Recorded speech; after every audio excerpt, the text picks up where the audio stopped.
5pmnation.com. Welcomes one of these little ones in my name. Might be letting in a murderer or a drug. Let's get her to a detention center. You know, till we can figure out what's going on.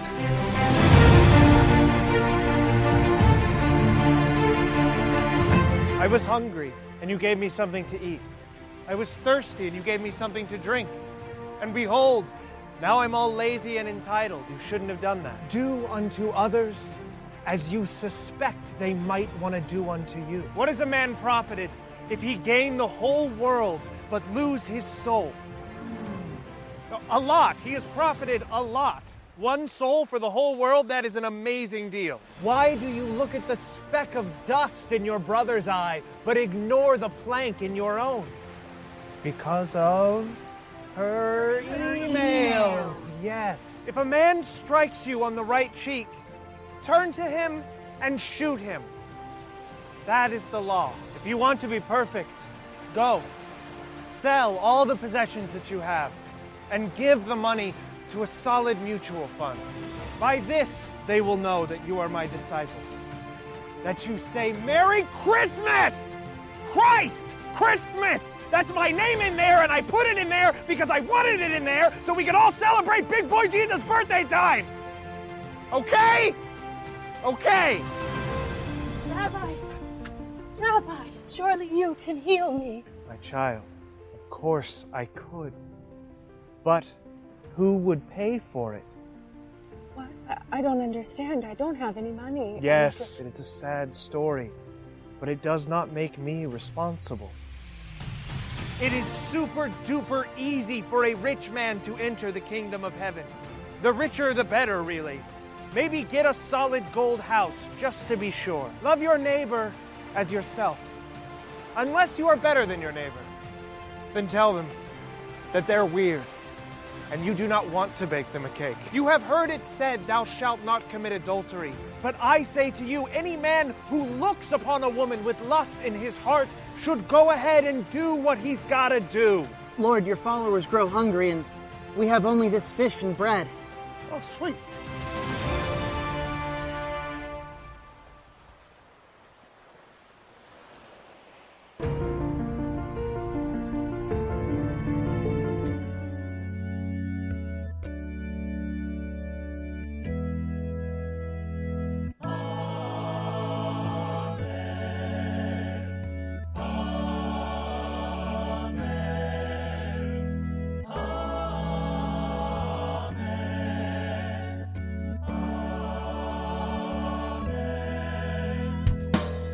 AD, time for the passion. Get Caiaphas, get Pontius Pilate. Gotta get a whip, gotta take some lashes. King of the Jews, my time is coming. Up crucifixion, everybody's yelling. Got a big cross, damn it's heavy.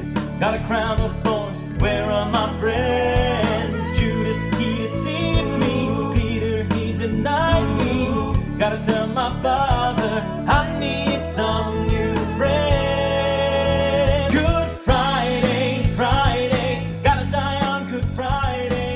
Everybody's watching me fall and they're not helping. Good Friday, Friday, getting crucified day. Dad better be right about my resurrection. Suffering, suffering, suffering, suffering. This is not fun. Looking forward to Revelation. It's 3 p.m. I'm hanging on the big cross. Nails through my hands. Why did they stab me, son? Son, I am a son. You know he won't like this. Jesus Christ, Son of God. A thief is by my right side. Oh, screw this, I am pissed. And now you'll know it. Darkness when it's still day. Lightning cause I'm angry. Bet you didn't think that I was serious. Good Friday, Friday. Gotta eat fish on Friday. Everybody's sorry and now they're Christians. Good Friday, Friday. I just died on Friday. Everybody's looking forward to Easter Sunday. Rising up, rising up, rising up, rising up. In just 3 days, who the hell is the Easter Bunny? Yesterday day we feasted.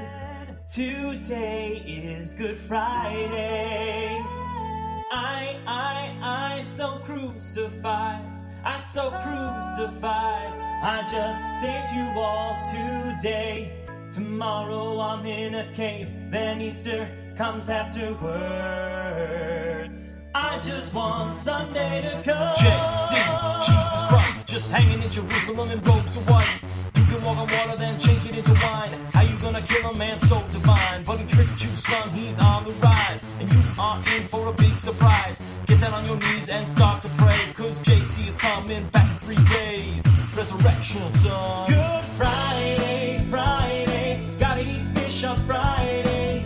Everybody's sorry and now they're Christians. Good Friday, Friday. I just died on Friday. Everybody's looking forward to Easter Sunday. Rising up, rising up, rising up, rising up. In just 3 days, who the hell is the Easter Bunny?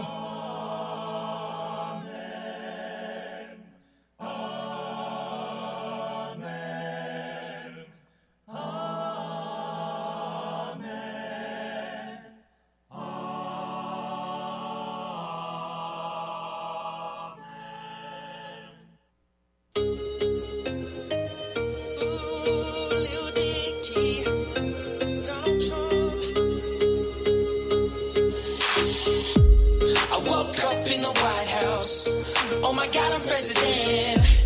I'm so rich and I'm an ass. And there's a wig on my head. I just FaceTime Putin. I told him I'm his biggest fan. Got so much scandal on the front page. Holy shit, let's build a wall. Ooh, I can tweet so well. Wonder if I can say the N-word. Wait, can I really say the N-word? North Korea, North Korea, in North Korea. North Korea, in North Korea, North Korea, North Korea, North Korea. I woke up in Donald Trump's body, so orange overweight and slightly balding. Now I got no choice but to ruin this country. I can't believe that it's Freaky Friday. It's Freaky Friday in Donald Trump's body. I eat pizza the wrong way and I drink water like a widow.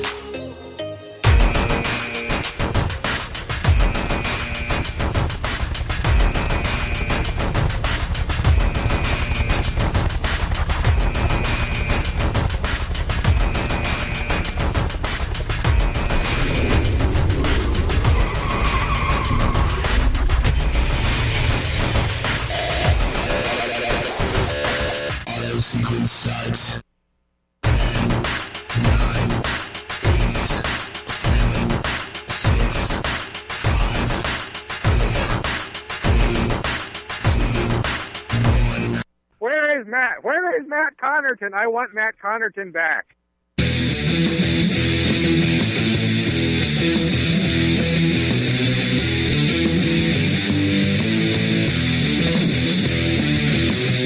Happy Good Friday. Hey, everybody, welcome. It's Matt Connarton Unleashed in the afternoon. We are live on WMNH 95.3 FM and Comcast 97 in Manchester, streaming worldwide at WMNHradio.org and on Facebook via Facebook Live on the Matt Connarton Unleashed Facebook page. It is, it is Friday, Good Friday. I want to make sure I get that in there. It's Good Friday. I was raised Catholic, so I haven't been to church in a long time. I know that's shocking to all of you. Friday, April 19th, 2019.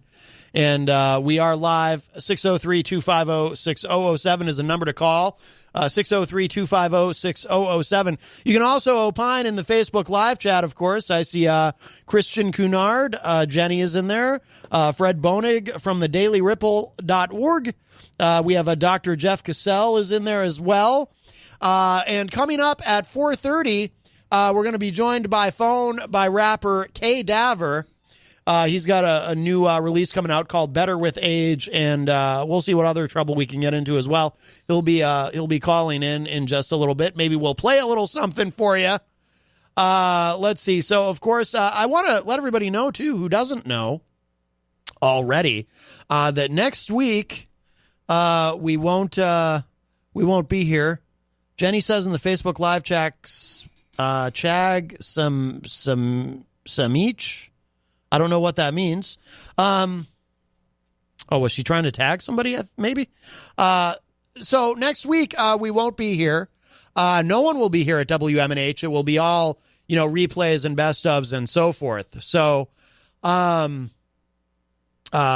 you will hear new content in the sense that for this show, I did produce 5 new episodes. They're best of compilations of Matt Connarton Unleashed, various clips from over the past couple of years. We just had our 2-year anniversary here at WMNH. And so I produced 5 2-hour episodes of best of clips, and it was a lot of fun. Oh, Jenny says, good Passover. Yes, indeed.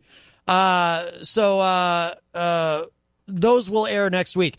I really don't like running repeats of the show because I just don't want to get into a situation where, because I talk about current events and politics a lot.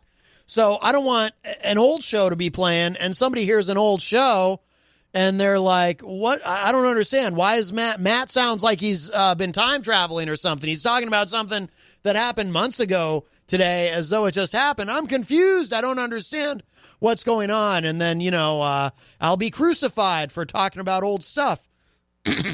So I don't want to do that. So I said, well, you know what? If we're going to be on a break for a week, let me put together some best ofs. And of course, I sent those to the great Peter White of the Morning Show with Peter White, which you can hear weekdays from 7 to 9 a.m. here at WMNH with the replay 2 to 4 p.m. just before this program. And Peter is really, kind of the engine that keeps this whole thing going because not only does he do the morning show, of course, but he also kind of runs things around here, if you know what I mean.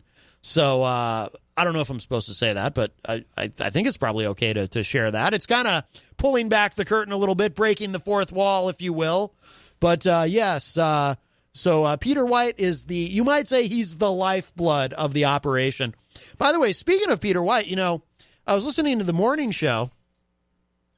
Walter Herbert Reed III in the Facebook live chat. Hi, Walter. He says, we know you've been time traveling. Yes. So I was listening to the morning show, and, occasionally I will, if I hear something on the morning show that I find particularly newsworthy or something that I think I want to play on this show, sometimes I'll grab a clip from there and share it with you. Sometimes it might be something related to this show that came up on the morning show, and I'll be listening, and it's like, oh, are they talking about me? The narcissist in me just comes out. I'm like, oh, I heard my name mentioned. Wow, that's exciting. I got to pay attention to this. And I love the morning show regardless, but when they talk about me, it's like, oh. So, no, there was no real direct discussion of this program this morning, but I did hear something a bit shocking that I'm concerned about, and I'm gonna share a clip with you. It's very short. This is something that Peter White said. I definitely I have herpes. So I'm very sorry to hear that, Peter, and I don't know anything about this. I don't know anything about this specifically. It's not something I've ever dealt with. But from what I understand, just from various television commercials, public service announcements that I've seen over the years, it's all about suppression. So there you go. So just something to keep in mind. I have herpes. As you go forth. So the great Peter White, of course, if you missed that show or any of the shows that air here on WMNH, they are archived at WMNHradio.org. You can get them there on demand at your leisure. Or if you do listen to the shows live and you just want to be able to relive all the glory later. Also, too, we have our new YouTube channel up, the WMNH 95.3 YouTube channel. Please subscribe. It's super easy. You just go to it and you click subscribe. And then you'll get a little notification every time a new video goes up, because we also do the shows not just on the radio, but on Facebook Live. And then, but if you don't want to watch on Facebook, you can watch later on YouTube, or the YouTube, as I like to call it. Let's see. So Kay Daver's going to be calling in just a little bit. He has been on the show before. Actually, he was in here one time with, it was he and I, and he brought a couple of his cohorts with him, other rappers, and John Hopwood was here as well. It was quite the motley crew, not the band, but you know what I mean. So I don't know if you're aware of this, but the Mueller report dropped yesterday officially. So we continue to see a lot of the fallout from that. I was driving earlier and I happened to catch a little Hugh Hewitt on the radio. Hugh Hewitt, the conservative talk show. So I actually like Hugh Hewitt. He's to me, he operates on a different level than a guy like Sean Hannity or Rush Limbaugh, who just, really just kind of recycle talking points over and over. Hugh Hewitt's all right. I kind of dig him. But let's see. So, I don't know. I mean, next week, of course, we're not here, like I said. So we won't be able to discuss in real time any of the fallout going on next week. So we'll try to get a little bit of this in today. And it's kind of this, thing where there's just so much going on. You know what I think I want to do, though, actually, is let's go back to this. And like I said, we do have a guest calling in a little bit, so we'll try to get through some of these quickly. But one of the things that we've gotten from the Mueller report, now it depends on who you ask, obviously. If you talk to a Trump supporter, they'll tell you, of course, that this completely exonerates Trump in every way. That's it. It's done. It's over. Move on. But it's really not over because there's still a lot to unpack here. And there is this question, as I understand it, and I'm no expert on all of this stuff and how this works legally. But here's, if I understand this correctly, where we are now with this is that Congress is going to have to take this and decide what to do next in terms of pursuing an obstruction of justice charge or charges against the president. Because as far as collusion, okay, fair enough. That seems to be all set, for lack of a better way of putting it, right? And I said all along, I've said this many times on the show, I was always very skeptical that Trump himself actually colluded, not necessarily so skeptical that his kids might have. And of course, we know about the Trump Tower meeting where Don Jr. was all in, if there was anything there, and so forth. And the story kept changing. And when people keep changing stories and seem to be lying as they go, and their lies are replaced by other lies, then you tend to think, well, obviously they're hiding something. And they probably were. Don Jr. probably was hiding all kinds of things. Who knows? But he can breathe a little easier now. But I was always skeptical that Trump himself actually colluded, because I have always maintained I don't believe that Trump ever wanted to be president, and that he is the accidental president, and this whole thing began as a publicity stunt that just got wildly out of control. And there's things to back that up, and I'm certainly not the only one who believes that, although a lot of people are very skeptical of that. And obviously, if you're a Trump supporter, your position is, no, he wanted to win, and he knew he could win, and he loves this country so much, he just wanted to be president because he realized he was the only one who could make America great again, because Barack Obama completely ruined the country, and only Trump could fix it and all that. That's what you believe if you're a Republican, presumably. But I don't believe that Trump ever wanted to be president. I think winning the presidency might have been the worst day of his life.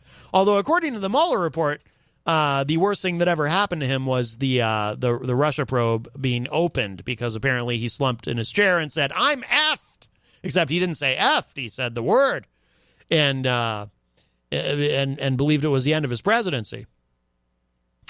But as far as obstruction, it's in the Mueller report. In black and white. Apparently there were multiple occasions where he tried to fire Mueller, just not directly. Now, where I think this is open to some legal interpretation is The pro-Trump argument would be, well, yeah, he may have talked to people like Don McGahn and others about firing Mueller and tried to get someone to fire Mueller for him and, take care of it, or drastically. Who did he tell?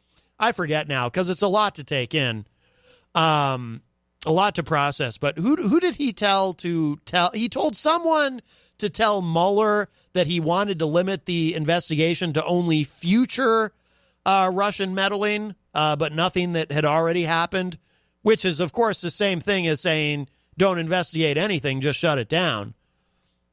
Right, functionally, because how do you investigate, what's that movie where they have the pre-crime division, Minority Report, right, with Tom Cruise? How do you investigate future Russian meddling? Right? It hasn't happened yet. It's in the future. So, you can only investigate things that have already happened. You can't investigate the future. You can try to predict it, but you can't investigate it unless again, we go back to the time travel. So, maybe I'll play that song later, Time Traveler by Kiss. I'm always looking for an excuse to play a Kiss song on the show. They're my favorite band, So is that not obstruction? See, pro-Trump people would make the argument that, well, none of it ended up happening. Yeah, he might have told people to fire Mueller or find some way to end the investigation without directly firing Mueller himself, which he could have done. But I always said, and this is something I was wrong about, by the way. I always said throughout this process that I thought that Democrats were worried too much, but they were kind of getting everyone ginned up about this idea that any day now Trump might fire Mueller. I said all along, that's one thing, as much shade as Trump is constantly throwing at the investigation, I don't believe he'll take that step. That will be a bridge too far for everybody. So I never believed that Mueller was in any danger of actually being fired. And I was wrong about that. I mean, I was right that Trump never directly fired Mueller. Mueller was able to complete his investigation without being fired by Trump. But the part that I was wrong about was my belief, I guess, I was naive, my belief that Mueller was not in any danger of being fired because apparently Trump did try to do that. Just not directly. He wanted to kind of keep his own hands clean, have somebody do his dirty work for him, whether it be Don McGahn or someone else. Or didn't he tell somebody to tell Jeff Sessions to tell Mueller, basically, let's just not go forward with this or something, right? It's a lot to take in. It's a lot to process. I can't keep track of what was said to who and why. Now, but so the pro-Trump people will tell you, well, it didn't happen. I think, didn't he tell Corey Lewandowski at one point to go tell Mueller something, or go tell Don McGahn to tell Mueller something? Or anyway, a lot of characters in here. So the pro-Trump people will say, well, it didn't happen, so it's all good, so there is no obstruction. On the other hand, there is a legal theory here. And again, I'm speaking as a layman. I have no legal experience at all. I'm not an attorney, and I know most of you are probably going, yeah, Matt, we've kind of noticed. The theory being that it doesn't matter if his orders were carried out. He still tried to fire Mueller, and that's obstruction. 10 different examples of obstruction, actually. And yeah, he told Lewandowski to tell Sessions. Fred's posting in the Facebook live chat. There's another very long post in there we'll get to in a second, but if we have time. So if you, let's say, for example, you tell someone to commit a murder. Actually, it's funny because this came up here locally in New Hampshire because Pam Smart, and if you're from, obviously you might know who Pam Smart is, even if you're not from New Hampshire. But of course, New Hampshireites, we all know who Pam Smart is. A few decades ago, she tried to get her lover, her high school student, lover and a friend to murder her husband, and they did it, and she ended up in prison for it, for a conspiracy to commit murder. She didn't personally murder her husband, but she got somebody else to do it for her. But my understanding is, in the case of something like that, even if you try to get someone to commit a murder on your behalf and they don't do it, but law enforcement finds out that you tried to get them to do it, or you made some sort of agreement with them to do it, but they just never quite followed through, you've still committed a crime. You've still committed conspiracy to commit murder. So, in that respect, it doesn't matter that it wasn't carried out. What matters is that you tried to have someone killed. So, looking at it that way, one might argue, well, it doesn't matter that Trump attempted to obstruct justice, but no one would follow through. Because apparently, from what I have read online, because I haven't read the actual Mueller report itself, I just haven't had time. I do want to read it. But just from other things that I've been reading, it sounds like what was happening was Trump was trying to get people to do things, and then they were either telling him, no, I'm not doing that, or they were saying something like that they were doing something like I used to do when I was a kid. I would do with my parents. When my parents would tell me something, I would be like, oh, yeah, sure. And then I just wouldn't do it. I would agree to do it and then just not do it. Not the most honorable thing, but I was a kid. What do you want to do? Like when my parents got divorced and my dad remarried, and he married this woman named Debbie. And Dad and Debbie at one point sat me down and had a very nice, very gentle conversation with me where they asked me to call Debbie Mom instead of calling her Debbie, which I felt was inappropriate because I already had a mother whom I called Mom, and I wanted to continue to call Debbie Debbie because she was my stepmother, not my mother. But I felt put on the spot, so I just kind of gave them the old, oh, okay, sure, whatever, and then just never in my life have I actually called Debbie Mom. So I told them I would do it and then just didn't do it because I knew that, because it was a lot of, well, you know, if as long as you're comfortable, this is what we would like. So I was just like, okay. So then I figured in my mind, I was pretty savvy at a pretty young age. I thought, okay, well, I can just agree to do it and then not do it. They're not going to call me out on not doing it. They'll assume that I'm not comfortable doing it.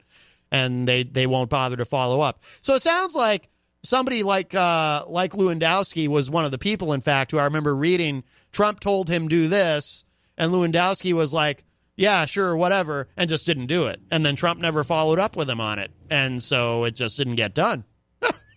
Right? So, let's see.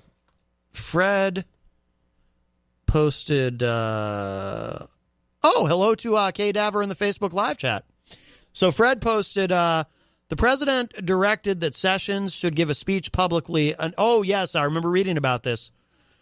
Announcing that I know that I recused myself from certain things having to do with specific areas, but our POTUS is being treated very unfairly. He shouldn't have a special prosecutor counsel because he hasn't done anything wrong. I was on the campaign with him for 9 months. There were no Russians involved with him. I know for a fact because I was there. He didn't do anything wrong except he ran the greatest campaign in American history. Let's see. The dictated message went on to state that Sessions would meet with the special counsel to limit his jurisdiction for future election interference.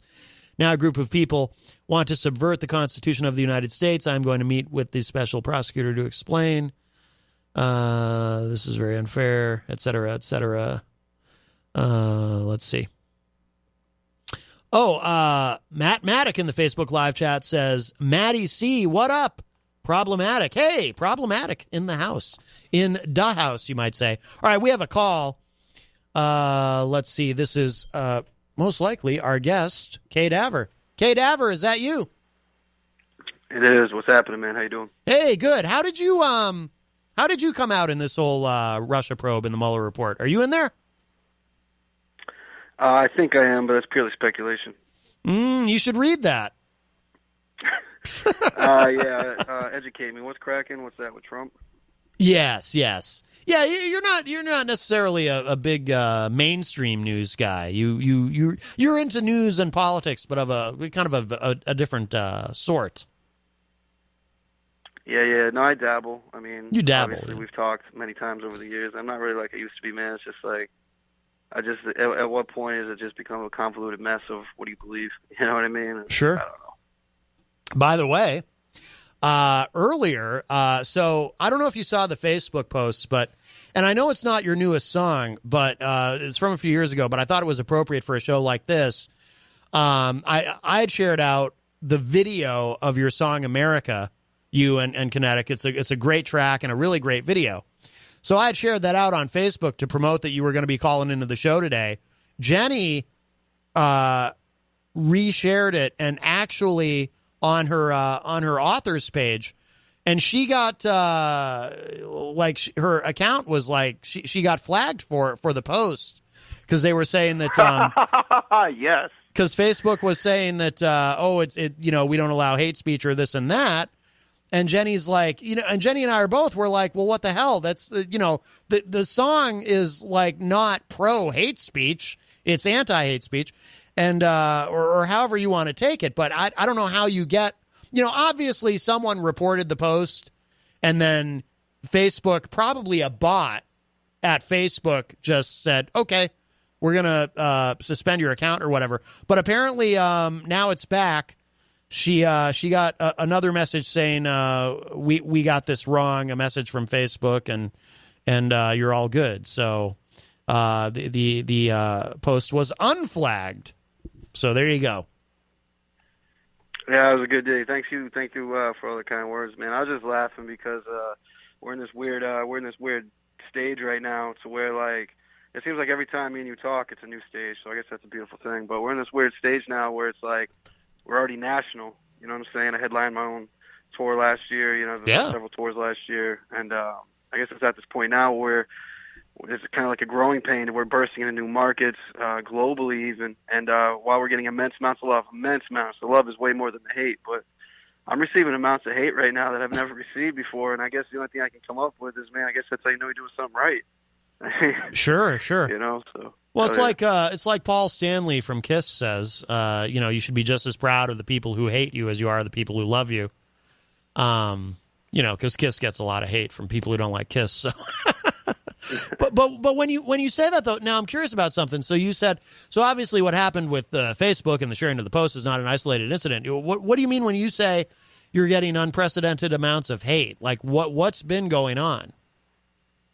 I mean, it would just vary, you know what I'm saying? So, like, on my personal page, not so much, because I can just dictate that, but on, the like page, we put out a new video, lots of love, all that stuff. But then some people are just sour individuals, man. They either inbox me with some ill speech, or they drop comments on it, you know what I mean? Some kid told me to slit my wrist, this, that, the other thing. And, that's not nice. Yeah, I don't know, man. It is what it is. It's just like that. It's just music hate. Like, none of it's real. Ain't no one gonna do nothing. It's just a bunch of kids in their bedrooms or on phones or whatever. But, I mean, it's not unprecedented. It's not unprecedented in the grand scheme of life. It's just it's a new level of hate for me. For you. Yeah. Yeah. Oh, that's interesting. Or in the past, I'd get an occasional message of, screw you, this, that, the other thing, and now it's like pretty regular. So it's cool. That's all right. You know what I've always said, and I kind of apply it to I've applied it to a lot of things, and I apply it to this show in terms of how I think of this. I always say, I'd rather be loved than hated, but I'd rather be hated than ignored. That's always kind of been my mantra, and I apply, like I said, I apply it to this show. I know that I get a lot of positive feedback from people who love the show, but but I know that there's people listening who hate the show, and that's cool too. I'd rather they love me, but I'd rather they listen and hate me than not listen at all, because people do that. Like, people will hate listen.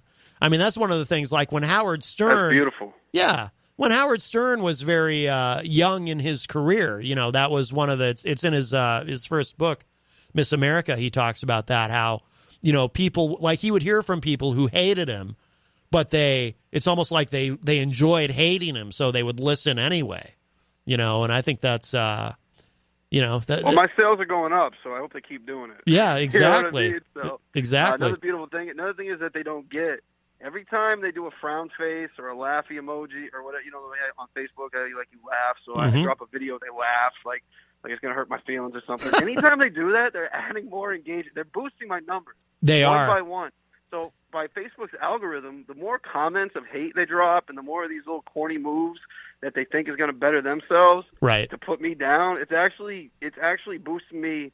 The more, how do I want to say this? The more interaction, the more engagement on my page. Facebook doesn't look at this person.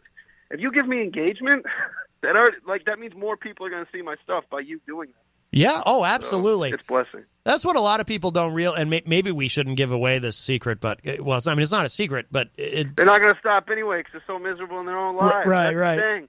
When you just shine, when you shine and nobody can take you, when nobody can take your shine, yeah, it bothers them so much, yeah, that they don't even think reasonably. I can give them all the tricks in the game how to end my career, and they ain't going to do one of them because they're just so upset that I'm blowing. You know what I mean? Right. Well, I was thinking, too, specifically with YouTube, like on YouTube videos, somebody will try to give you a thumbs down because they think it's going to hurt you, and they don't realize. I don't remember exactly how the algorithm works, but from what I understand, those downvotes on YouTube actually count. I think 3 or 4 downvotes count as one upvote. So even if you have a bunch of people downvoting you, you actually want a lot of. It's better to have upvotes. But if you have enough downvotes, I don't know if that's really the right term, or I'm really thinking of Reddit when I say that. But dislikes. You know what? Right. Thank you. That's what I meant. Yeah. If you have enough dislikes, it does actually, that still does boost you, as long as you get enough of them, because they accumulate, and, X number of dislikes do count as one like. And a lot of people don't even realize that. So if they really want to mess with you, they should just not say anything. That's the best way to screw you. But then they don't get the attention, so that's not an option for them. Hello to Misty Rain in the Facebook live chat. She posted a heart, and she's throwing the horns there. Hello to Misty, what's cracking? Hello to Rhonda Ostrowitz Favero in the Facebook live chat. Also, Adam Tucker is in there. He says trauma unit. I don't know the reference. Maybe you do. That's my new label. Oh, very nice. Oh, we'll have to talk about that. Adam, what's cracking, dog? How you feeling? How's everyone doing? Oh, nice. And Fred Boenig from the Daily Ripple says, I hate listen, just saying. So there you go. Yes. Well, tell us about the new label, Trauma Unit. Yeah, man, it's a crazy thing, man. I've never really wanted to do it, you know what I'm saying? Because it's just I hate rappers, and I hate egos, and it's hard enough to get over on yourself, let alone deal. But yada yada, I had a bunch of people, and it got to the point in my career where we're about to go on our first, we've been touring, you know what I'm saying, a lot of regional. We did 25 dates in the Midwest before I formed this label. Yeah. But I was about to go on my first national, you know what I mean? And excellent. I thought I do have a strong team around me, but we had a lot of fluff around us at the time. We built this label, 12, 13 people, this, that, whatever.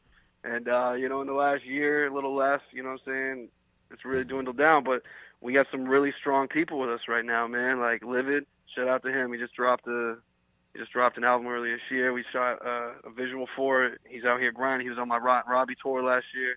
I got Killer Intellect. You know what I'm saying? Nasty. Killer Intellect could possibly be, him and Kinetic. Shout out to Kinetic, man, both on my label. Killer Intellect and Kinetic could possibly be the most underrated rappers in the game right now. Yeah. So. Is Kinetic still your... Is hype man the right term, or it seems like he's kind of more than that?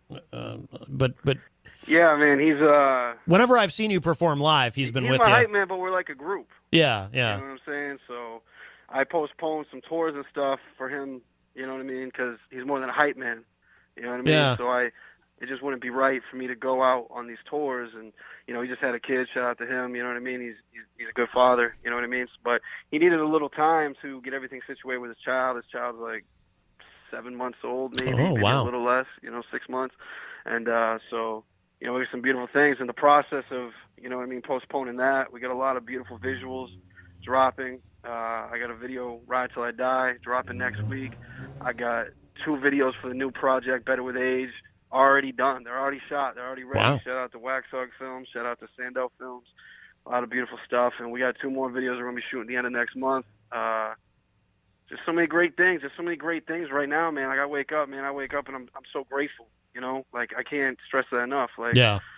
I don't pray to a white man in the sky, but I do believe in the universe, and I do believe in power. And, you know, I pray to God.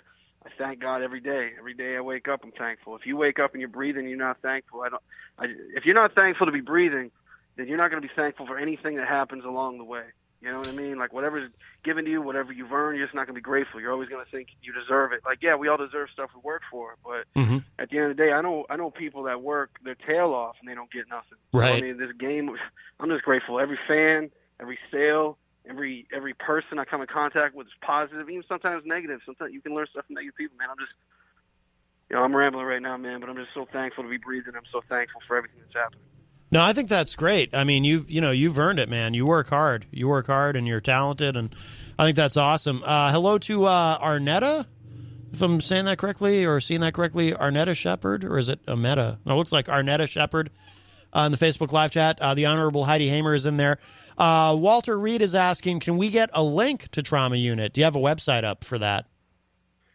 Yeah, that's like I said, we had so many artists, and now we've dwindled down. It was a growing pain. You know what I mean? Shout out to Steele, shout out to Ro, by the way, before I get too far off this topic. Shout out to Lungs, shout out, to the rest of the team. But I got a Facebook page that's being revamped.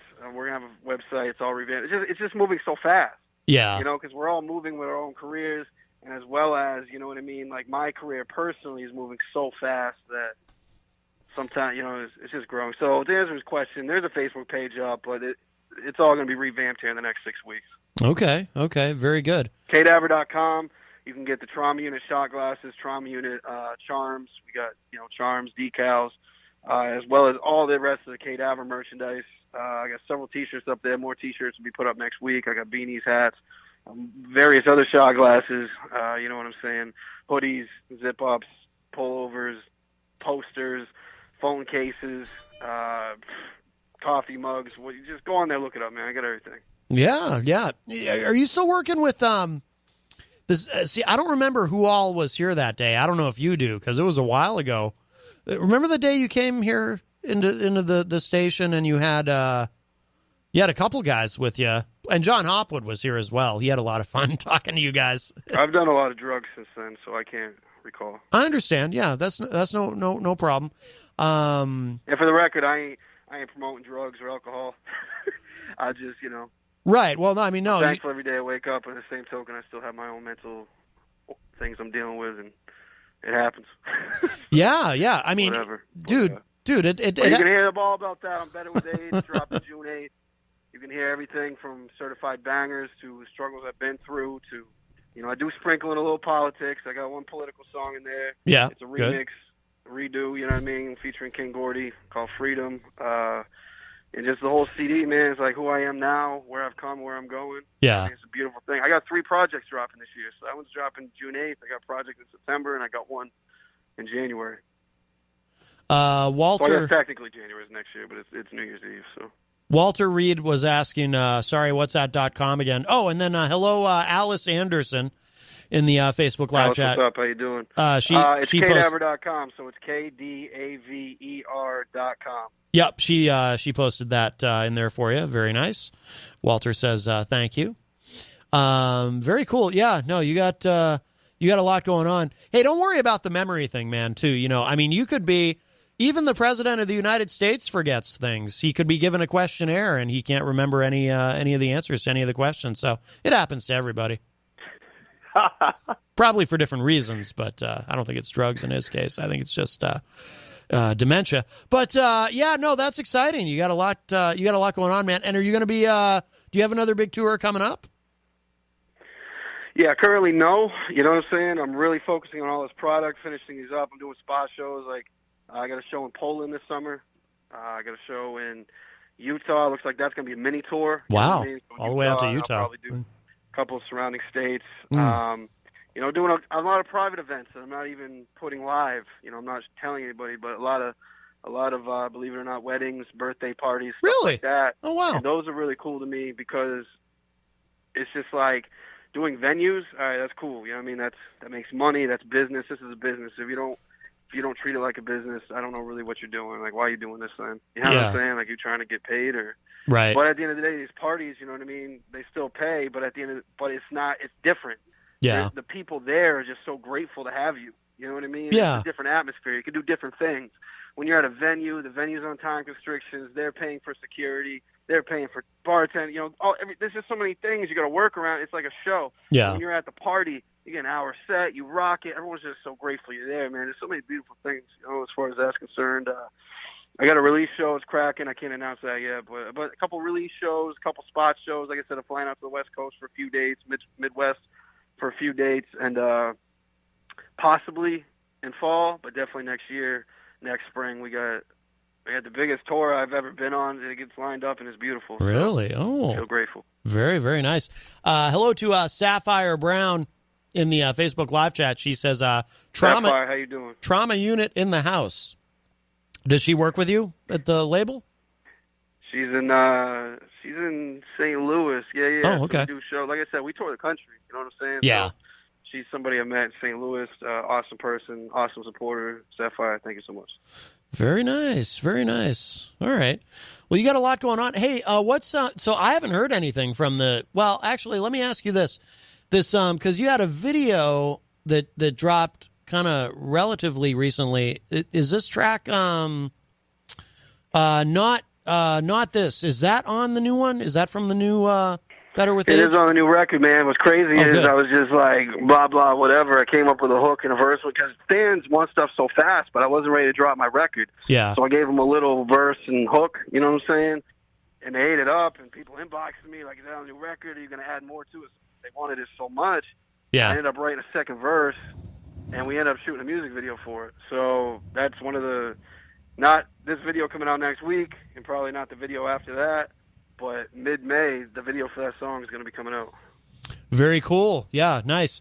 And how has this changed? Because your style's kind of changed over the years in the time that I've known you. I mean, what does the new stuff sound like? It's just flat out polished, man. It's flat out. It's polished. It's sharp. It's me, the best that I can be. You know, Better With Age. I was literally in I didn't even have a name for this record till a week ago. Like, oh, no kidding. Just lying in bed. I'm like, I don't even know what the hell to name this record. And it's like, well, this is the best I've done. I'm hanging with everybody. You know what I'm saying? Like, I can't name his name, but I'm doing a song with a cat. It's got a record coming out this summer. I'm going to be on his album. And he's massive. Last time he dropped an album, it was in top 10 iTunes. So, I mean, I'll just leave that there until he announces it and all that stuff. I'm also on Low Key's project here. It's dropping in a few weeks or something. And just so many beautiful things. Like, I'm Better With It. So it's polished, man. The hooks are on point. The bars are fire. The storytelling, the ability to take you from point A to B. Like, I just feel like I'm a master of my craft now. I know I'm a master of my craft now. So when you listen to this, you know, maybe, I don't know. I don't know how else to explain it other than that. When you listen to this, it's like, I've arrived. I've arrived. Yeah, it's taken me a few extra years. Yeah, it's taken me a few struggles. Yeah, but I never had funding. I never, you know what I'm saying? I never ran into a rich tycoon who was going to fund me. I never signed to a label and gave my rights away. I always stuck to what I wanted to do when I wanted to do it. I was working my craft. I own all my studio gear.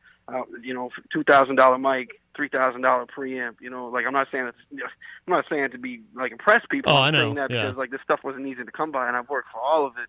I've learned to mix. You know, we've done, and it's just Better With Age, man. It's polished. It's great. It's banging. It's catchy. It's fire. It's something you can get live to. It's something you can feel. It's something that pulls the emotion out of you. What was this all recorded at the same studio on your own, or did somebody work with you? This record, all but one song was recorded in my spot. One spot was down in, which is funny enough, a multi-million-dollar studio down in Orlando. Oh, wow. I forget the name of the studio. Shout out to Mike B. He was the engineer. Creed did their albums there. I think, who was that guy? I don't know. I'm forgetting names, but platinum artists recorded that studio. So yeah. Oh, very nice. Very nice. I just happened to be in town that day. Yeah. With Kinetic, and we were like, oh, it's just at the studio. You know what I mean? Knock it out. Oh, that worked out well. All right. Well, hey, listen, Cadaver, we won't keep you too long because I want to. I'm going to go ahead and play. I've got a I whipped up a little radio edit because I'm good at that of this track. Not This, which I really, really like this a lot. So I think what we'll do is we'll wrap up this segment. I'm going to go ahead and play this, and then but whenever you want, because we had talked about it via text. I'd love to have you in the studio again. Maybe bring some of your people, and we can we'll get John Hopwood in here again as well, because that was a lot. You remember John, or I know you said you did a lot of drugs, so maybe you don't remember him, but we were trying to hook him up with you to be your roadie. Because you were getting ready to do a big. Yeah. Does that sound familiar now? That's funny. Yeah, but he didn't want to do it because he has a bad back. But he's cool. He's cool. Like, I laughed just because I was thinking of that time. Wasn't there some girl that was trying to like pay me in Bitcoin or something? Oh, is that the show you're talking about? That probably would have been Jenny. But I don't. Was she here, or was she? Or was she listening online for that? I thought you had somebody call in, or you had someone text message you. Oh, that must have been Jenny. Take them out on a date to give them Bitcoin or something. I don't know. Do you accept Bitcoin? Whoops. Do you accept Bitcoin? Yeah, if you got bread, yo. All right. I'll go out on a date. It'll be like an escort type thing. No, you know what I mean? No sexual services, none of that. Right. But I'm very funny, very charismatic. You pay for the dinner, you pay me. I'll go out with you. We'll make it crack. You'll make it crack. I have to take PayPal. That's actually preferred. So. There you go. There's also Venmo, and you got all kinds of options for. I don't get busy. I like all my stuff kind of organized. So. Sure, I hear you. All right, K-Daver. Well, hey, man, I want to thank you for having me on the show, man. Let's keep in touch. I'll come down, knock out another interview for you. Thank you again for having me on, man. Oh, by the way, I don't think I got to this comment. I want to make sure I read this before you go. Walter Reed said, I don't think I said this. He said he's listening to Rotten Robbie on YouTube. Sick, awesome, and great video. And you just got a new fan. Walter Reed, thank you, man. Greatly appreciated. Very nice. And Sapphire Brown says, mature, polished, perfected. I assume she's referring to the new release you got coming. So fantastic. All right, K-Daver, you're welcome anytime, my friend, and we'll get you back in here soon. I'll let you go so I can play this track. And congratulations on all the success. And I see a lot more of it in your future, man. I'm happy for you. You're a good guy. God bless. Thank you. All right, man. Take care. Bye-bye. All right. Peace. All right. That was K-Daver. I've known him for, I think I interviewed him the first time, I think it's been 10 years ago now. I've interviewed him many times over the years. But let's go ahead and play this. This is Not This. This is from the new album he's got coming out, or I don't know if it's an album or an EP. I forgot to ask him that, but called Better With Age, and this is really good. And then I've got something else that Fred sent me that I'll play as we celebrate Good Friday on this Good Friday. All right, but here it is. This is Not This, the radio edit, of course, from K-Daver.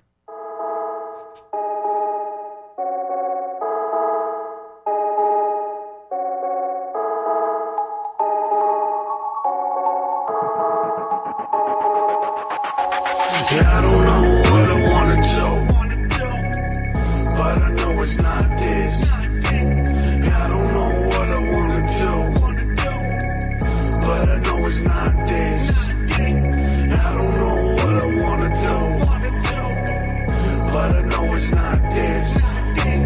I don't know what I'm gonna do, but I gotta act quick. One more year at the factory, I'll probably pop my temper once. Look what the loser does. I'm not cut for the norm. I don't want your more. These shows to what I'm torn with. Where I am, what I gonna do? Solve this riddle with not one clue. How can I make this living given nobody pays, just plays and views? Beg for the no, how can I give you twice as much? But bucks are frugal, stretched in this effing. Hate set with affection. Tell me, what the f we living for? How we end up working 6 to 4, making all these suits rich of us. Double barrel shotty, watch me give it up. I don't know what I wanna do, but I know it's not this. I don't know what I wanna do, but I know it's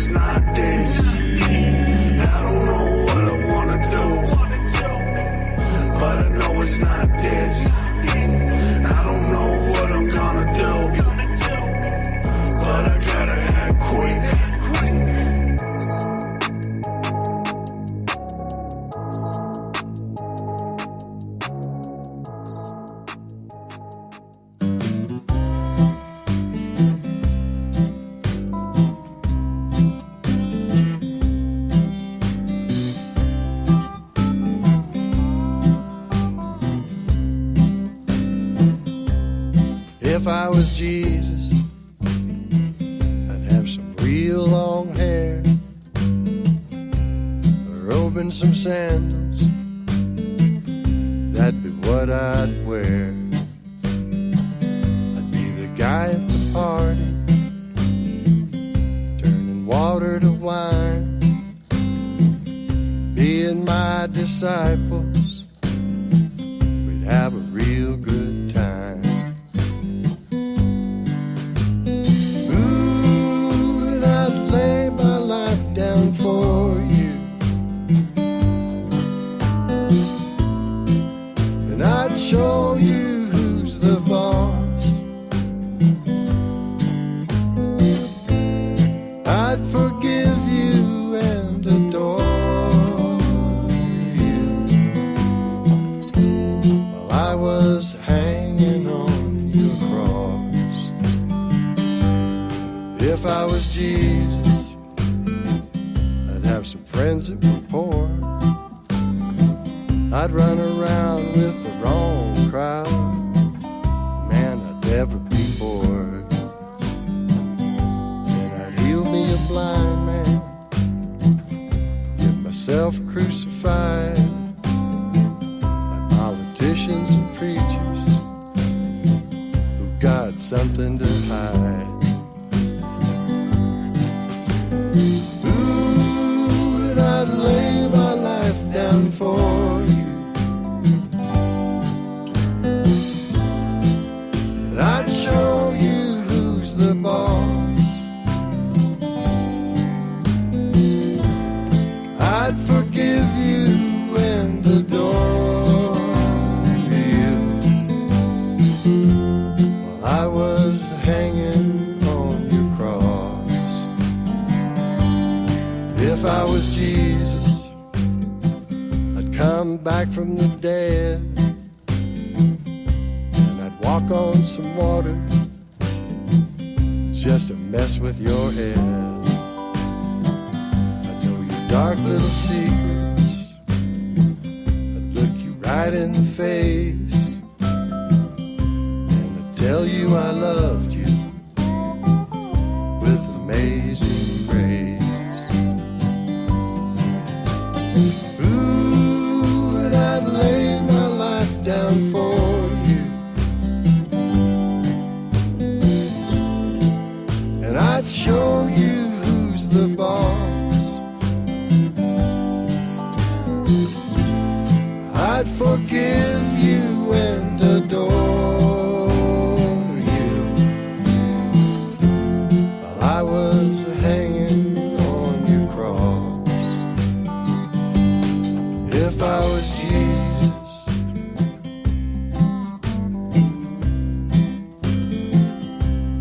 if I was Jesus.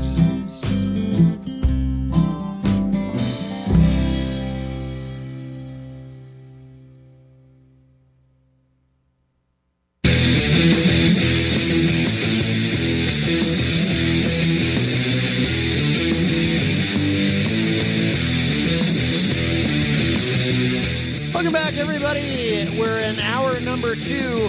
Matt Connarton, Unleashed in the Afternoon. We're live on WMNH. I was going to play, I had another song I was going to play that said, Fred sent me, but then he just, he said, don't play that one. I'm sending the edited version of the other song that he sent me. So I'm glad I didn't play the other one. I would have had to hit the dump button on it, but that's all right.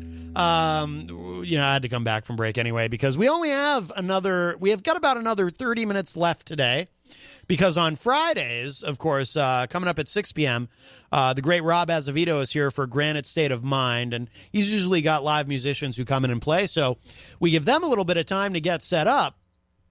And so we need to get out of the way, which I'm sympathetic for, too, because I've done a lot of that myself, interviewing musicians, playing live and whatnot. So, but no, not a bad thing to get out of here a little bit early on a Friday going into the weekend. And then next week, just to remind everybody, next week we won't be here live.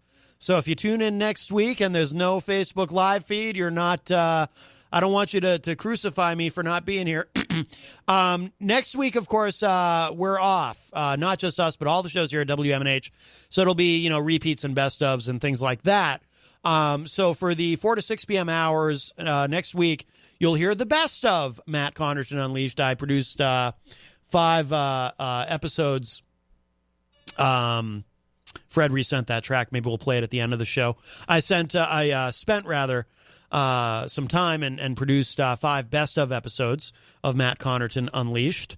So you'll be able to enjoy those next week because I won't be here.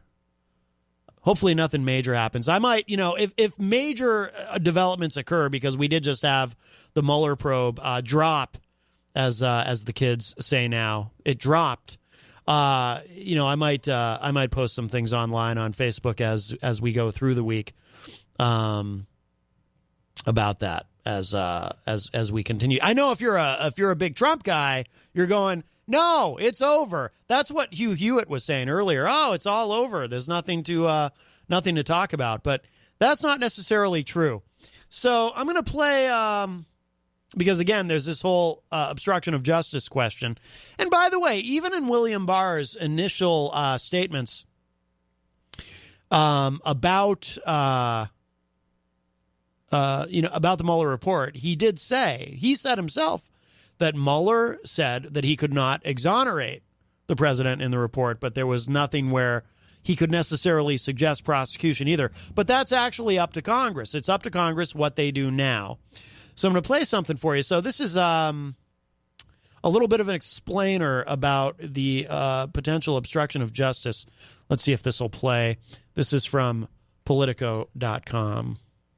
Investigating, Robert Mueller was pretty clear that President Donald Trump and his campaign did not conspire with Russia to sway the 2016 election. There was no evidence of the Trump campaign collusion with the Russian government's hacking. But when it comes to the question of obstruction of justice, the special counsel didn't really come to a decision.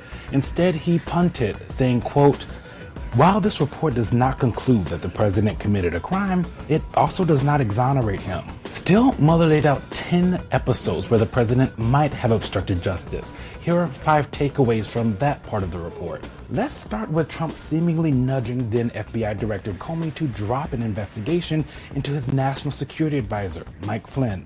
At the time, Flynn was under investigation for lying to the FBI about his interactions with Russian officials. One outstanding question has been how much Trump knew about this probe when he asked Comey to go easy on Flynn. According to Mueller's report, Trump had previously been told that Flynn was being looked at for possible criminal conduct, a revelation that casts a more negative light on Trump's apparent request that Comey drop the investigation. I took it as a direction. Right. I mean, this is the President of the United States, with me alone, saying, I hope this. I took it as, this is what he wants me to do. Now, I didn't obey that, but that's the way I took it. Next up, Trump firing Comey. The president first said he was getting rid of the FBI director for his handling of the Hillary Clinton investigation, but days later had this to say in an interview with NBC News. When I decided to just do it, I said to myself, I said, this Russia thing with Trump and Russia is a made-up story. It's an excuse by the Democrats for having lost an election that they should have won. But according to Mueller, Trump only admitted to that reasoning after he repeatedly failed to get Justice Department officials to say they recommended Comey's firing. The report also details the president's repeated attempts to fire Mueller during the investigation. Just weeks after the special counsel was announced, Trump tried to force the White House counsel, Don McGahn, to have the DOJ fire Mueller for what the president said were conflicts of interest. McGahn told the special counsel that on June 17, 2017, a Saturday, the president called him at home and again told him to get Mueller fired. McGahn says he drove to the White House, packed up, and told his colleagues he was quitting, but he was talked out of resigning and didn't depart the White House until over a year later. Then there's a misleading statement from the White House on Donald Trump Jr.'s meetings with Russians in Trump Tower.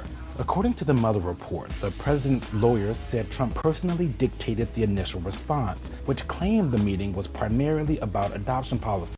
But Trump Jr. set up the meeting after Russian intermediaries offered him dirt on Hillary Clinton. Lastly, the report lays out Trump's repeated attempts to get then Attorney General Jeff Sessions to unrecuse himself from the Russia probe. Sessions stepped back from the Russia investigation because of his role as a prominent Trump campaign surrogate. Trump lashed out at Sessions for months publicly for the decision and privately asked the AG to renege on his decision, take back control of the investigation, and limit its scope. Now, it's kind of in Congress's hands, which seems to be what Mueller wanted. In the report, he states, quote, "We concluded that Congress has the authority to prohibit a president's corrupt use of his authority in order to protect the integrity of the administration of justice." All right, so there you go. So that's kind of a quick explainer. So I'd like to go through these. So this article, 10 episodes where Trump might have obstructed justice, and obviously that clip talked a little bit about some of those. Again, this is from Politico. And I know if you're a big Trump fan, the response to all of this is butter emails and Benghazi. But I want to go through these. So let's see. It says here, Special Counsel Robert Mueller's team found 10 instances where President Trump where his conduct raised issues of possible obstruction of justice. They included Trump's request to then White House counsel Don McGahn to remove Mueller from his post, evidence that Trump's firing of FBI Director James Comey was motivated by a desire to prevent further inquiry into Russian interference, and various alleged attempts to influence witnesses such as Michael Flynn and Paul Manafort. The report summarized the 10 instances in the following terms. Okay. First one, the campaign's response to reports about Russian support for Trump. During the 2016 campaign, questions arose about the Russian government's apparent support for candidate Trump. After WikiLeaks released politically damaging Democratic Party emails that were reported to have been hacked by Russia, Trump publicly expresses skepticism that Russia was responsible for the hacks at the same time that he and other campaign officials privately sought information about any further planned WikiLeaks releases. Trump also denied having any businesses in or connections to Russia, even though as late as June 2016, the Trump Organization had been pursuing a licensing deal for a skyscraper to be built in Russia called Trump Tower Moscow. After the election, the president expressed concerns to advisors that reports of Russia's election interference might lead the public to question the legitimacy of his election. And by the way, that's how we ended up at a point where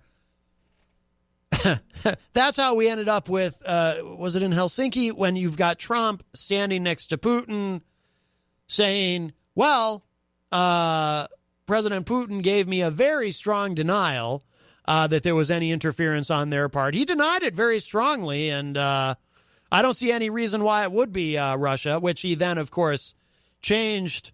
You know, he then told the press days later from the Oval Office, well, I meant to say wouldn't, not would. I don't see any reason why it wouldn't have been Russia. I misspoke, although it should have been obvious to all of you what I meant. That's how we ended up in these absurd circumstances. And of course, you know, it would appear that everybody, including in his own administration, everybody in the intelligence community, everybody believed that there was Russian interference except the president. So what was the other thing he said? Could have been Russia, could have been other people, a lot of people out there, you know. I wish I had that sound clip queued up, but I don't. That's okay. So anyway, okay, so next one.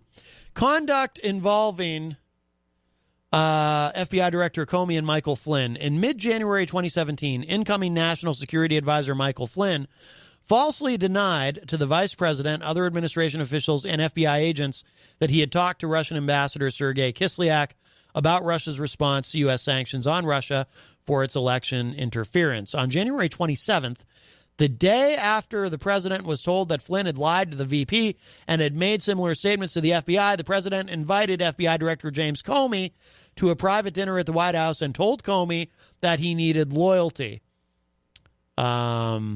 Yeah, and you know, we all know about that, and we know Comey's account of that. The president was very sort of insistent that he needed loyalty. You know, He expects loyalty. He does that's why he doesn't like flippers. I know all about flipping. For 30, 40 years, I've been watching flippers. It almost ought to be outlawed. So, but loyalty is important in any organization, isn't it? Not. When did they flip you? Tell me. Don't lie. Anyway, so he wanted Comey's loyalty in terms of how he was proceeding with the investigation of Michael Flynn. So anyway, those are just random clips I was playing. I'm not suggesting anything about how Trump conducts himself or his business. I promise. It's Good Friday after all, so I'm trying to be nice. You know me. I'm always nice. Okay. On February 14th, the day after the president requested Flynn's resignation, the president told an outside advisor, this is kind of funny, actually. He said, "Now that we fired Flynn, the Russia thing is over." Oops. The advisor disagreed and said the investigations would continue. Well, I'd say the unnamed advisor was apparently correct. Later that afternoon, the president cleared the Oval Office to have a one-on-one meeting with Comey. Referring to the FBI's investigation of Flynn, the president said, "I hope you can see your way clear to letting this go, to letting Flynn go. He is a good guy. I hope you can let this go," unquote. And that's the comment that Comey had said. He took that as an instruction. He took that as an order. I don't know that I would have taken it that way. I mean, I get it. It's coming from the president, but I don't know. Like, if somebody said to me, "I hope you can let this go," it'd be kind of like, well, you can hope for a lot of things, but like, I wouldn't necessarily take that as, not to defend Trump. The president of the United States shouldn't have anything to say about that to the FBI director, an ongoing investigation. But if you're grading on a curve, like we so often have to do with Trump, I can almost kind of see where someone might casually say, "Well, I hope you can let this go," not meaning let it go, but just I hope you can. I don't know. Maybe I'm being too generous there, but I've always that one thing is always I've always been a little bit not wanting to judge quite so harshly on that one thing, because someone speaking freely, especially someone whom he thinks he's going to have the loyalty of, just speaking like, "I hope you can let that go." All right. Anyway, but Comey didn't take it that way. So shortly after requesting Flynn's resignation and speaking privately to Comey, the president sought to have Deputy National Security Advisor K.T. McFarland draft an internal letter stating that the president had not directed Flynn to discuss sanctions with Kislyak. McFarland declined because she did not, wise of her, because she did not know whether that was true, and a White House counsel's office attorney thought that the request would look like a quid pro quo for an ambassadorship she had been offered. Also very wise. Let's see. The president's reaction to the continuing Russia investigation. Oh, actually, we have a call. We'll grab this. Hi, welcome to Matt Connarton Unleashed. Who's this? Troll pal Fred, and I just wanted to correct something there. Yes. Your the belief system that was, he was just saying, "Hey, can you let things go?" Because he didn't let him go, he fired him. Well, that's. I mean, it was clear that was the reason why. He was having dinner with him. He wasn't saying, "Hey, you sucked at taking care of Hillary and you should be fired." He was having dinner with him, trumming him up.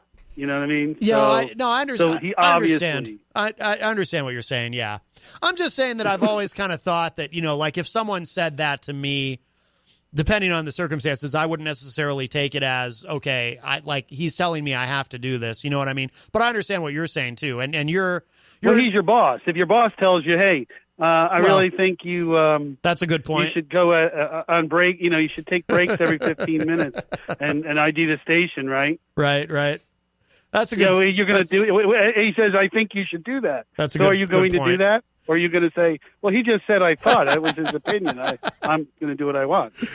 You're right. Although, okay, I mean, let's keep everything. You have to keep that in perspective. Yeah, and the same thing that Cohen said on the hearing was that he has this kind of, language that they talk. He says things without saying things.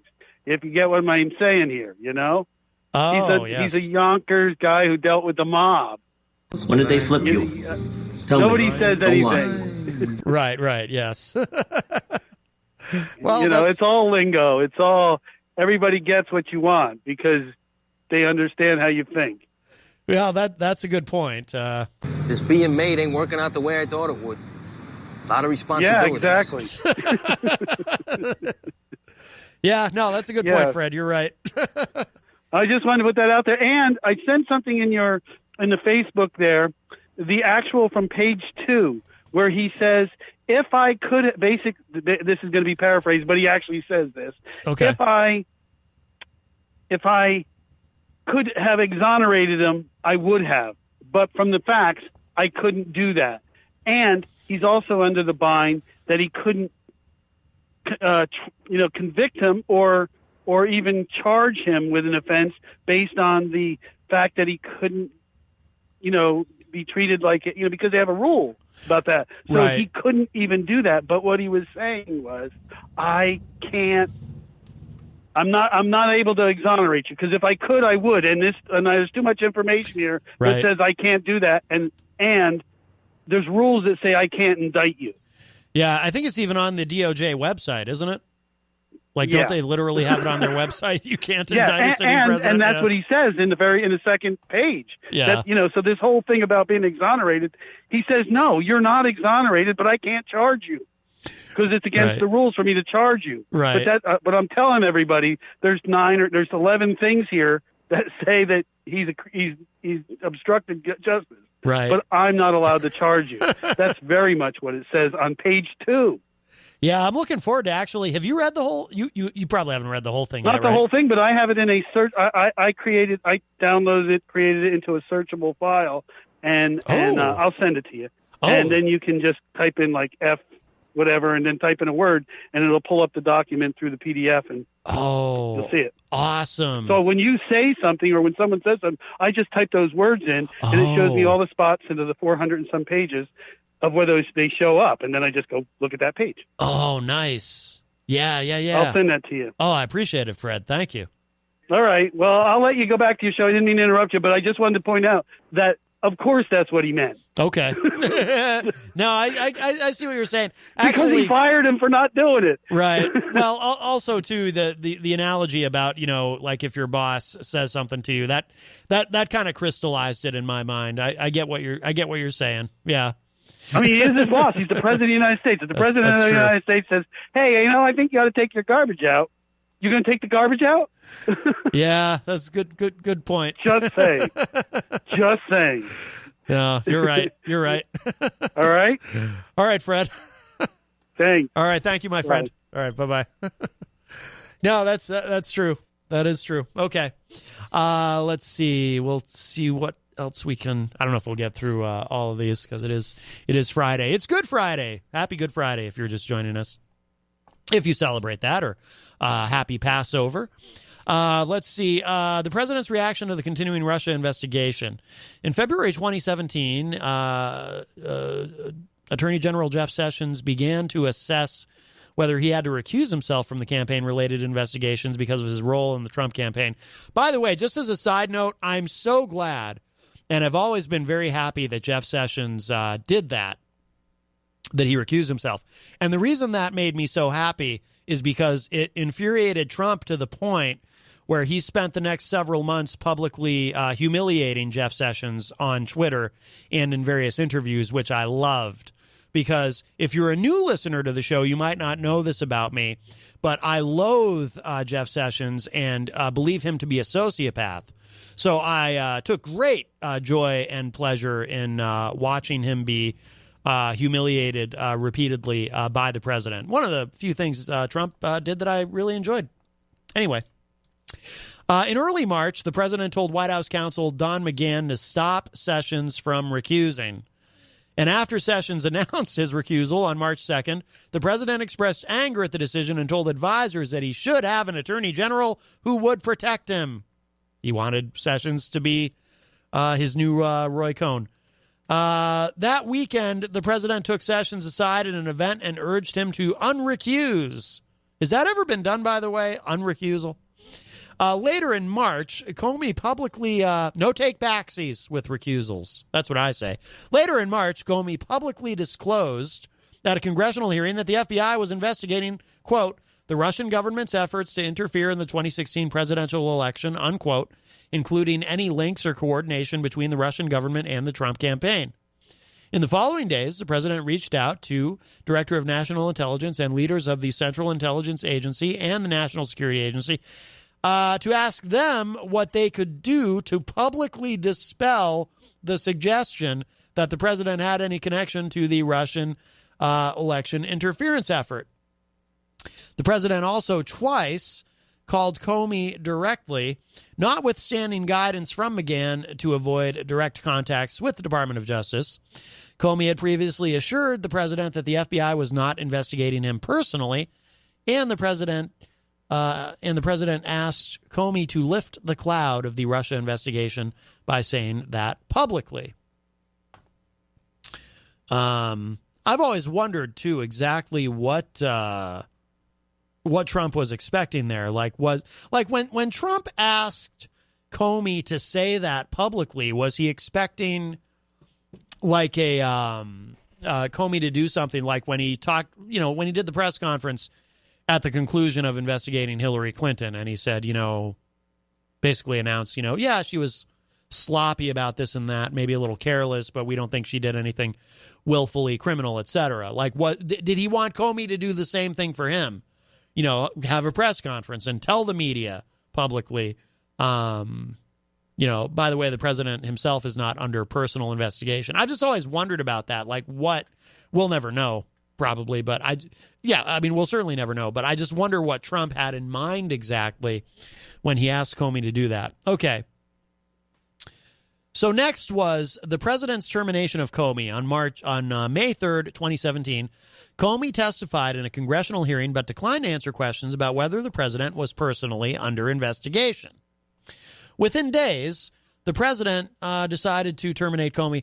That must have been what if Comey's testimony was already scheduled to happen at the time that the president said that to him, maybe that's what Trump had in mind. Hey, would you please, when you go to testify Congress, while you're there, if you wouldn't mind mentioning that I'm not under investigation, you'd kind of be doing me a solid. Maybe that's what he meant. The president insisted that the termination letter, which was written for public release, because that's why there was that line in it. Remember when the letter was released, it said in the letter something like, by the way, thanks for telling me on 3 separate occasions that I'm not under investigation.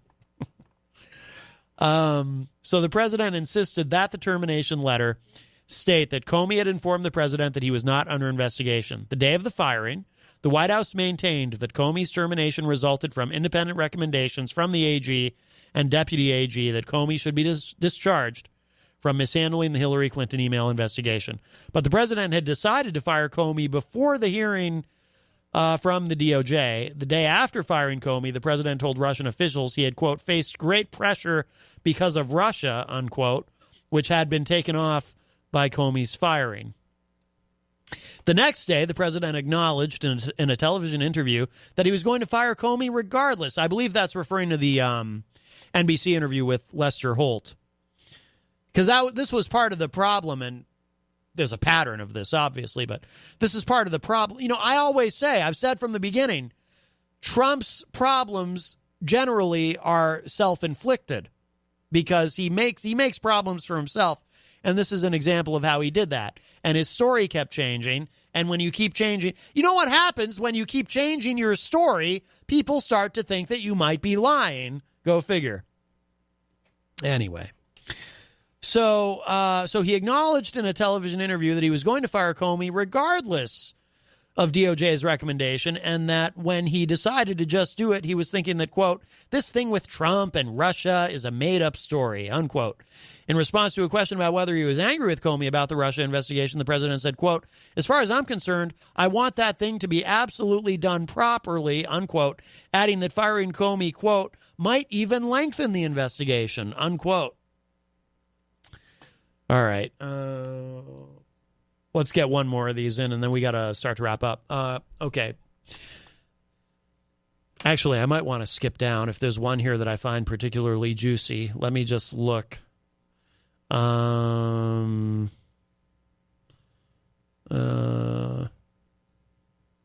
Efforts to have Don McGahn deny them.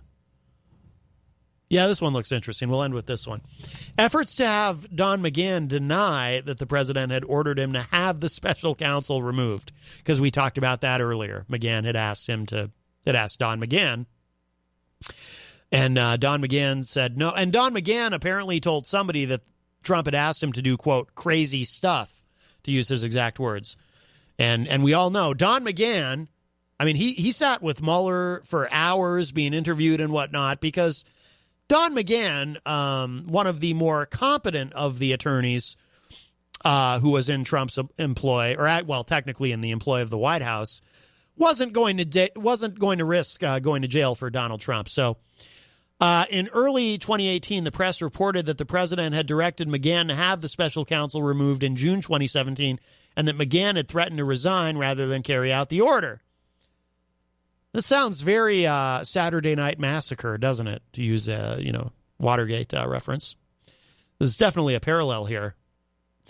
The president reacted to the news stories by directing White House officials to tell McGahn to dispute the story and create a record stating he had not been ordered to have the special counsel removed. McGahn told those officials that the media reports were accurate in stating that the president had directed McGahn to have the special counsel removed. The president then met with McGahn in the Oval Office and again pressured him to deny the reports.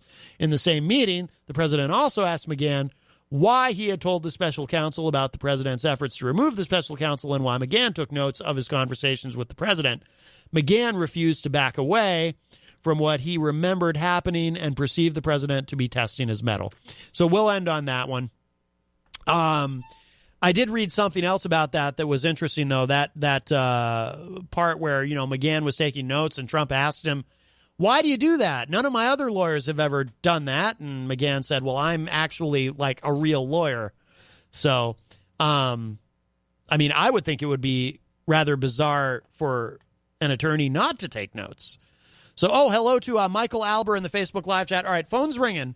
We're going to grab this, but we're almost out of time, so this has to be quick. Hi, welcome to Matt Connarton Unleashed. Who's this? Hi. Hi, what's up? How are you, Matt? It's Gene Simmons from KISS. Gene Simmons from KISS. What a star-studded show. Earlier we had Kay Daver, and now we have Gene Simmons from KISS. This is wonderful. How are you, sir? Happy Passover to you. Well, thank you very much. Yes. I know that you're wrapping up the show very soon, and I was listening, and I just wanted to call and just wanted to ask you, is everything okay, Matt? Is everything going all right? Everything's good. All is right in the world, Gene Simmons of KISS. Thank you so much. All right, because as you know, Matt, I do follow you on Facebook. I'm a loyal fan. Oh, that's wonderful. And I do catch your posts every now and then, and I do care about you. As you do know, we do have a lot of private conversations. Yes, yes. A lot of people don't realize that, but Matt Connarton is a close personal friend of Gene Simmons of KISS. And I wanted to make sure that you're doing all right. I'm doing well, and hearing from Gene Simmons of KISS puts a big smile on my face. All right. Well, I want you to know if there is ever anything I can do for you, I want you to reach out for and just call me. You can call me anytime. Call on Dr. Love. I will do that, Gene Simmons of KISS. Thank you so much. You're welcome. You take care. All right. You as well, sir. Thank you. God gave rock and roll to you. Yes, he did. To all of us. All right. That was Gene Simmons of KISS. Wonderful. All right, so we'll wrap up. I'm going to play this. Jenny in the Facebook live chat says, OMG, LOL. So we'll finish up with this as we cruise into Easter weekend. Again, happy Good Friday. if that's your jam, or Happy Passover, or anything else that I might be missing. This is God Part 3, the edited version sent to us by Fred Boenig. This song is by Tommy Womack, who I'm not familiar with. At first I was thinking, oh no, I've heard that name, and then I realized I'm thinking of Bobby Womack. But so this is God Part 3 by Tommy Womack. Don't forget, next week we're off, but we have best of episodes running all week, and then we'll be back the following week. And Lord only knows in these very, very busy times what will have transpired in the week that we're off. But maybe I'll do a special internet-only show that I'll share out during the week if there's just things that I just can't keep to myself because there's so much going on. All right. Exciting times. I love you all. We did celebrate our 2-year anniversary of being here at WMNH recently. And so I suppose it's a fitting time to take a week off. And we still have these lovely balloons. And by the way, and one more time, too, before we go, I just want to say best of luck to our great friend Peter White from The Morning Show with Peter White. I did hear this on this morning's show. I definitely... I have herpes. So remember, Peter, it's all about suppression. All right, so we will leave you with this, and I will talk at y'all, the week after next. Take care, everybody.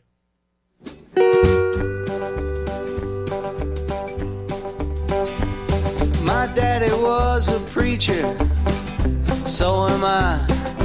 I believe Jesus was a brilliant guy. Revolutionary figure of his time, nailed in Jerusalem for misdemeanor crime. I try to be a Christian, cause that's how I was raised. Work within your faith is what the Dalai Lama says. I choose to picture Jesus in the clouds up above. I believe in Beatles, I believe in love. The Sermon on the Mount is a treasure to behold. Not a word is wasted, every line is gold. Should be required reading for every girl and boy.